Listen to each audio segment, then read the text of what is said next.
Ошейник раба всегда легче доспехов воина. Россия – это страна, где у тебя в доме нет горячей воды, но ты искренне гордишься тем, что твои налоги пошли на новые ракеты. Где половина населения едва сводит концы с концами, но воюют за русский мир с айфоном в одной руке и ведром в другой. Где тетя Зина из Мухосранска, всю жизнь прожившая на пенсию 12 тысяч, считает, что Запад ей завидует. Россия – это не просто страна, это фейковая метавселенная, построенная на сказках, выданных Путиным в прямом эфире. Здесь правда, угроза, а ложь – комфорт. И миллионы людей с умилением облизывают экраны телевизоров, потому что им там показывают не жизнь, а удобную галлюцинацию. Мы великая страна, нас все боятся, мы всех переиграли. Звучит как анекдот? Да. Проблема в том, что они в него верят, и ты, возможно, тоже. В этом ролике не будет оправданий. Будет только объективная правда, факты и пара поджопников под ржавую броню массового российского самодовольства. Мы разберемся, как Кремль превратил ложь в государственную религию, почему миллионы людей в это охотно впрягаются, и главное, почему им плевать, что их держат за идиотов. Приветствую вас на канале «Утилизатор реальности». Там, где хоть по ушам и не ездят, зато кости перемалывают сразу. Здесь мы не разжевываем, мы прожигаем сквозь иллюзии. Можешь сразу поставить лайк авансом. Я уверен, ролик тебе понравится. Поехали! Если в России повторять ложь с пафосом, гордостью и триколором, она перестает быть ложью. Она становится мифом, а миф – это уже не аргумент, это догма. Поставь свечку перед портретом Путина, и у тебя готова новая православно-скрепная версия реальности. За последние 20 лет Кремль создал целую религиозную систему мифов, в которой нет места логике, но зато полно утешения. Вот ее главные молитвы. Миф номер 1. Россия – миротворец и защитник. Классика жанра. Мы не агрессоры, мы защищаем. Кого? Да хоть кого. От фашистов, от НАТО, от инопланетян. Главное, чтобы можно было оправдать любое вторжение и убийство. Ракеты по роддомам – это чтобы спасти русскоязычных бабушек, которых никто, кроме России, не видел. Разбомбили Харьков, зато не допустили биолабораторий. Миф номер 2. Украина – один народ с Россией. Никто не спросил украинцев, хотят ли они быть одним народом с теми, кто ежедневно их обстреливает. Но это не мешает россиянам повторять, что мы братья, особенно с автоматом в руке и градами за спиной. Братство, которое начинается с оккупации, геноцида и насилия, это, видимо, какая-то восточная семейная традиция. Миф номер 3. На Украине геноцид русских и неонацизм. Смешнее только утверждение, что Медведев – трезвенник. Никаких документов, подтверждений, расследований, только вопли с федеральных каналов и картинки из фотошопа. Но попробуй сказать, что это чушь, и тебя запишут в агенты Гитлера. И ведь удобно, объявил всех врагами, и можешь делать с ними все, что угодно, даже если они живут в соседнем доме. Миф номер 4. НАТО вот-вот нападет. Этот баян играет с 90-х. Даже когда российская армия стоит у чужих границ, виновата НАТО. Даже когда Россия бомбит, это она обороняется. Нас окружают, орет чувак с автоматом, стоя на чужой земле. Миф номер 5. Крым всегда был российским. Ну конечно, а еще Париж, старинный район Смоленска. На деле Крым чаще принадлежал крымским татарам, Османской империи и даже черт знает кому. Но точно не России, дольше пары веков. Но кто ж проверяет, когда в телевизоре уже все решили? Вопрос не в том, был ли Крым российским. Вопрос: какого хрена вы туда приперлись в 2014-м? Миф номер 6. Европейский Союз развалится, Запад сдохнет. На фоне дырявой канализации в половине регионов России особенно весело слушать, как в Германии все плохо. Но у Первого канала всегда есть ответ. Зато у нас духовность. Каждый из этих мифов не просто удобная отмазка для власти. Это анестезия для народа. Чтобы не думать, не страдать и не признавать, что ты живешь в говне, которым гордишься. В России пропаганда – это не инструмент, это экосистема, в которой ложь льется на голову круглосуточно с напором, как из пожарного шланга. Только вместо воды – струя из конспирологии, военного порно и бабкиных поучений. Если ты живешь в России, то ты не просто слышишь пропаганду, ты дышишь ей. Пропитана каждая щель – школа, работа, телек, интернет, радио в маршрутке, вывеска в поликлинике, кружка с Путиным на базаре, а потом ты удивляешься: а чё это мой дед стал зиговать? Работает модель – пожарный шланг из лжи. Так назвал это еще американский Ранд. И попал в точку. Принцип простой. Лить не переставая, изо всех каналов все подряд. Полуправду, чушь, страхи, слухи. Цель не в том, чтобы убедить. Цель – запутать, задолбать и подавить волю к критике. Логика не выдерживает. Мозг сдается. Тотальный контроль над СМИ. С 2000-х все независимое уничтожалось и вычищалось. К 2022 году осталось два варианта. Первый – говоришь то, что сказали сверху. И второй – сидишь в СИЗО и думаешь о родине. После начала войны все стало еще проще. Просто включаешь телевизор и попадаешь в мир, где Украина обстреливает сама себя, НАТО штурмует Курск, а Путин – добрый дед, который вынужден был начать спецоперацию. Russia Today, военкоры и ТикТок-война. Чтобы оживить старый цирк, Кремль запустил новых клоунов, РТ для западных тупиц, военкоры для домохозяек и пацанов в бронежилетах, патриотические каналы в ТикТок и Телеграм для школоты. Каждый день им в уши льется «Мы наступаем», «Украина вот-вот падет», «Нас поддерживают весь глобальный юг». При этом в реальности Бахмут берут 10 месяцев, а глобальный юг не прислал даже чая. Вся страна как аквариум с мутной водой. Инфопространство зачищено так, что критическое мышление в нем дохнет. Платформы с иностранной позицией блокируются. Ютуберов и журналистов душат. Каждый школьник знает, за дискредитацию армии можно отхватить больше, чем за изнасилование.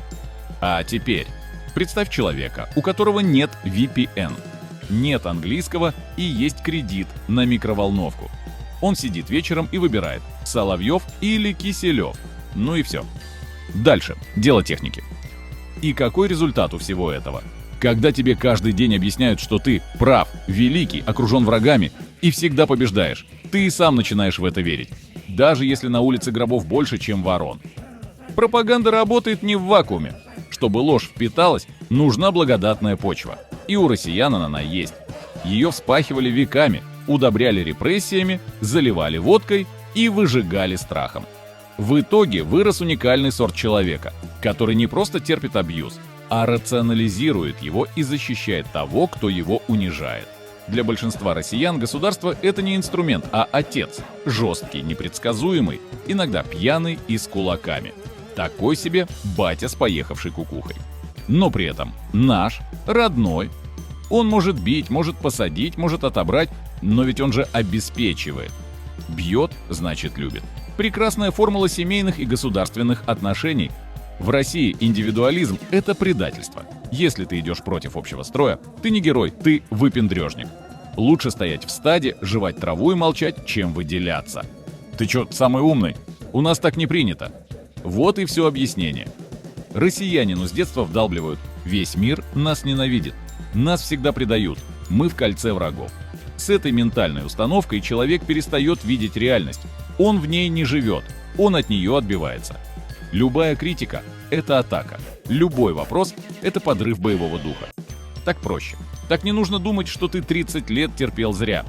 Россиянин с большей готовностью объяснит, почему у него в доме воняет, чем согласится признать, что справлять нужду можно и не на газету, выбрасывая все это потом в мусорную корзину.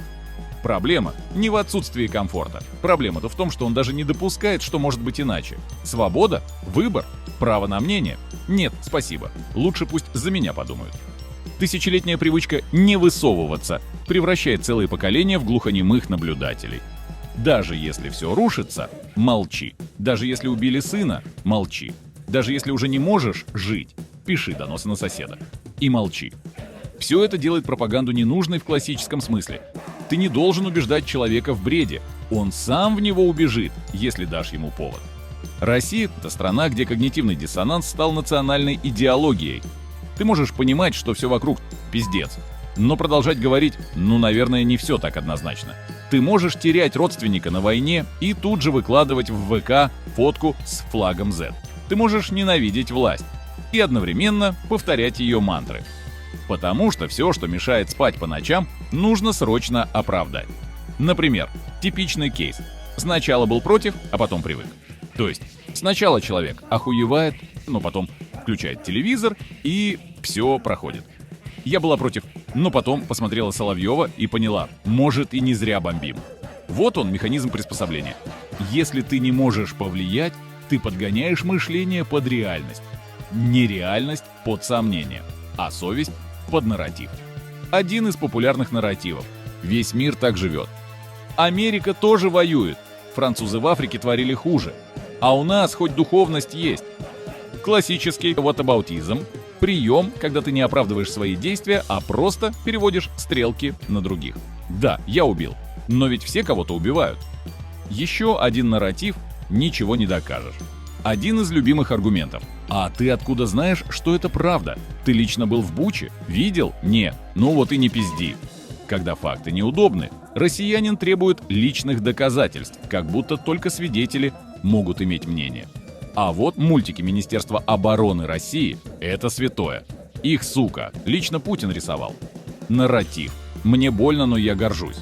Люди реально несут на кладбище своих сыновей, но при этом говорят: зато он умер за родину. Это честь. Никто не хочет признать, что смерть была бессмысленной. Проще поверить, что это сакральная жертва, чем в том, что твой сын сдох из-за больного старика в бункере. Нарратив. Я ж не эксперт. Это еще один мем современности. Когда россиянин чувствует, что его логика буксует, он включает режим «мне не хватает данных». Я не политолог, я не знаю, что там на самом деле происходит, но думаю, Путин прав. Этот трюк позволяет ему продолжать верить во что угодно, не чувствуя себя дураком. Рационализация безумия – это бронежилет для психики. Тебе врут, тебя грабят, ты страдаешь. Но мозг не может признать, что всю жизнь ты стоял на коленях и называл это стоянием с достоинством. Поэтому он ищет отмазки. Любые, абсурдные. Главное, чтобы не пришлось посмотреть правде в глаза. Россияне любят говорить, что они в кольце врагов, что их не понимают, что весь мир против, что их держат в изоляции. А знаешь, что самое страшное? Это не осада, это клетка. И дверь в ней не заперта. Ты можешь выйти, ты можешь думать, можешь сомневаться, можешь перестать слушать идиотов с телека. Но ты не хочешь, потому что в клетке уютно. И можно обзывать всех снаружи предателями. Россия – это театр, в котором зрители боятся узнать, что сцена фальшивая.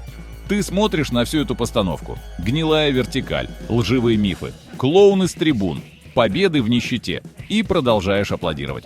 Потому что признать, что всю жизнь тебя держали за дурака – это больнее, чем продолжать верить. Удивительная страна где? У тебя нет перспектив, но ты гордишься территорией. У тебя нет свободы, но ты орешь «можем повторить». У тебя нет будущего, но ты втираешь другим про духовность и особый путь. Россия – это не страна, это имитация страны, склеенная из мифов, комплексов и страха. А теперь к тебе, россиянин. Тебя не освобождают, тебя используют. Тебя не защищают, тебя бросают на убой. Тебя не уважают, тебя держат за мясо. И ты, сука, еще и гордишься этим. Поздравляю, ты раб. Но не потому, что тебя поработили, а потому, что ты сам выбрал ошейник раба, лишь бы не думать. Вот такой у тебя русский мир, сделанный из пластмассы, страха и самообмана. Фейковая страна для фейкового народа с фейковыми победами, где сортир во дворе – это не позор, а традиция, где гроб с мобиком – это не трагедия, а героизм, где правда – это угроза, а ложь – комфорт. И пока ты называешь это жизнью, ты будешь жить как раб. Вы были на канале «Утилизатор реальности», месте, где факты бьют под дых, а мифы просто идут нахуй. Поставь лайк, если ролик тебе понравился, и обязательно напиши в комментах, почему, по-твоему, россияне так охотно выбирают жить в иллюзиях. Тут, пожалуй, я сделаю небольшое уточнение, чтобы потом не писать по 10 раз в комментах. Нет, я не считаю, что абсолютно все россияне такие. Я знаю, что есть нормальные, адекватные люди, которые не поддерживают путинскую диктатуру и против этой войны. Такие есть даже среди тех, кто остался жить в России. Увы, этот процент катастрофически мал, и, надеюсь, эти люди с пониманием отнесутся к моим обобщениям. Вроде бы все. До встречи. И помни, в клетке можно сидеть гордо, но от этого она не перестает быть клеткой.